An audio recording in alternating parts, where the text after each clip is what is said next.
Existia uma menina que sempre usava um lenço verde ao redor do pescoço e ninguém entendia o porquê ou tinha coragem de perguntar. O nome dela era Jenny e ela tinha um melhor amigo que se chamava Alfred. Eles se conheciam desde a infância e em certo momento eles acabaram se apaixonando um pelo outro. Na adolescência começaram a namorar e quando viraram adultos, eles se casaram. Detalhe que o Alfred era o único que tinha coragem de perguntar pra ela o porquê que ela usava esse lenço verde o tempo todo. Pra vocês terem ideia, nem quando ela ia pro banho, ela tirava o lenço, ela tomava banho com o lenço. Ele perguntou pra ela quando ela era criança o porquê que ela usava aquele lenço e o que ela disse foi: ainda não é hora certa de eu te contar. Na adolescência ele fez a mesma pergunta e ela deu a mesma resposta: ainda não é hora de te contar. Depois que eles se casaram, ele perguntou de novo e disse o seguinte: olha, acho que já tá na hora de você me contar o porquê que você usa esse lenço, já que a gente tá casado, você tem que confiar em mim. Só que ela riu da forma mais gentil possível e disse que também não era hora de contar pra ele ainda. Acabou que eles envelheceram juntos e ela ficou muito doente. O Alfred, que cuidou dela o tempo todo, e só quando ela tava à beira da morte foi que ela foi revelar. Ela olhou pra ele, tocou no pescoço e começou a tirar o lenço, dizendo: sua vida foi perguntar o porquê que eu sempre uso esse lenço verde. E assim que ela tirou o lenço e finalmente revelou o que estava escondendo, a vida dele nunca mais foi a mesma.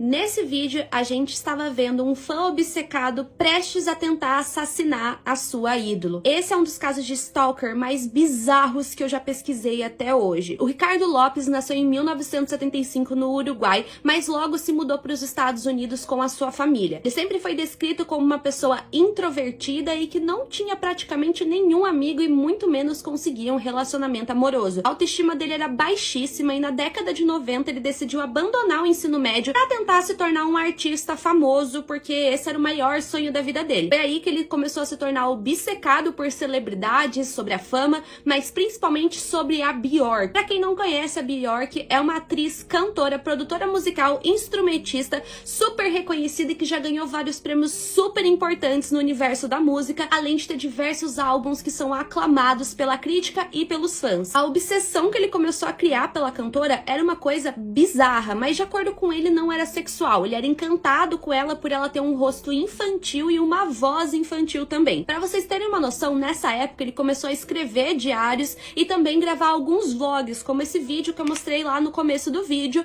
onde ele relatava a obsessão que ele sentia, os sentimentos que ele tinha. Só pra vocês terem uma noção, fazendo uma análise de tudo que ele escreveu nesse diário, ele fez 168 referências ao sentimento de fracasso que ele sentia e 408 referências a Björk. Até que em 1996 a Björk começou a ter um curto relacionamento com um DJ chamado Goldie, que além de ter essa aparência, né, de usar dentes de ouro, ele também, como vocês puderam ver, tem traços miscigenados. E isso foi uma coisa que incomodou muito o Ricardo, sendo que ele era um latino. Mas de qualquer forma, ele começou a fazer vários comentários xenofóbicos e racistas contra esse cara, e foi aí que ele desenvolveu um ódio contra a Björk e decidiu se vingar disso. Foi aí que ele começa a gravar aqueles vlogs que eu mostrei no começo e também a construir uma carta-bomba. Ele consegue o endereço da cantora e nisso ele projeta uma carta que quando ela abrisse iria espirrar um ácido que iria ou matá-la ou então desfigurar o rosto dela. Com a localização do endereço da cantora que ficava em Londres, no dia 12 de setembro de 1996 ele retorna para casa depois de ter feito a postagem e nisso ele grava o seu vlog final, aonde ele pinta o rosto dele de graxa e com tinta vermelha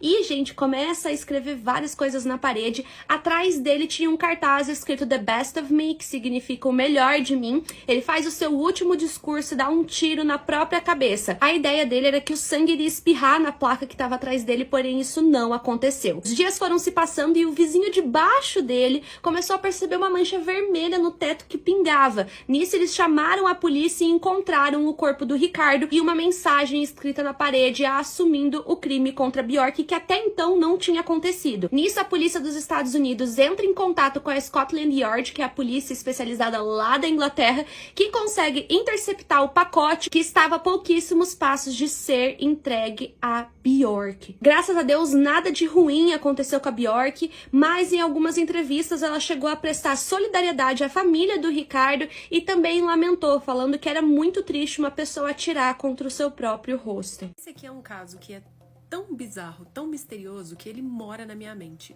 e agora vai morar na sua também. Tô falando do caso do Nayuki Sugano. Dia 28 de fevereiro de 1989, uma professora que dava aula numa aldeia que ficava em Fukushima terminou o dia de trabalho dela e foi pro dormitório que ficava perto da escola. Chegando lá, ela resolveu ir até o banheiro. Na época, lá no Japão, era muito comum esse tipo de banheiro aqui, em que a pessoa ficava agachada para fazer as necessidades. Ela estava ali usando o banheiro quando ela olhou para baixo e viu um sapato preso na tubulação. Ela chamou a polícia e foi descoberto que tinha uma pessoa presa na fossa séptica.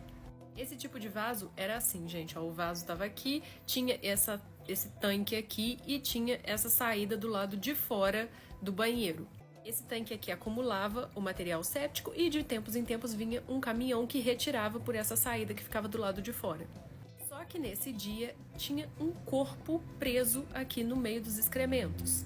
E esse corpo pertencia ao Nayuki Sugano, de 26 anos. Esse dia estava nevando no Japão, estava extremamente frio e a causa da morte dele foi hipotermia. O Nayuki estava dentro do cano sem camisa, somente com uma calça, com um sapato. A primeira teoria criada foi que ele tinha entrado ali voluntariamente para tentar espiar a moça enquanto ela ia no banheiro. Mas nunca foi descoberto exatamente o que aconteceu com ele. Tem várias coisas nesse caso que não fazem sentido. Por exemplo, o outro sapato do Nayuki foi achado na beirada de um rio, longe pra caramba do banheiro dessa moça. Tava nevando nesse dia, então como que ele andou descalço desse local aqui onde ele perdeu o sapato até o banheiro dela? Os moradores da vila pediram muito para a polícia que reinvestigasse o caso, mas acabou que isso nunca foi feito. E muita gente acredita em outras duas possibilidades para a morte dele. Ele trabalhava na usina de Fukushima e um tempo antes da morte dele tinha acontecido um acidente na fábrica e tentaram meio que abafar. Na época, ele e o supervisor dele foram questionados pela polícia. E um mês antes dele morrer, o supervisor dele tinha se desvivido. O Nayuki também estava envolvido em política. E a outra teoria é que ele tem encontrado algum tipo de corrupção ali na política da aldeia dele e que por isso ele tenha sido silenciado e colocado nesse cano. Porém, a autópsia dele revelou que ele só estava com machucados nos cotovelos e nos joelhos, que seriam condizentes com uma pessoa entrando voluntariamente nesse cano. Se ele tivesse sido enfiado aqui dentro, ele teria cortes em outras partes do corpo. Então, assim, é um mistério que ninguém entende exatamente o que aconteceu.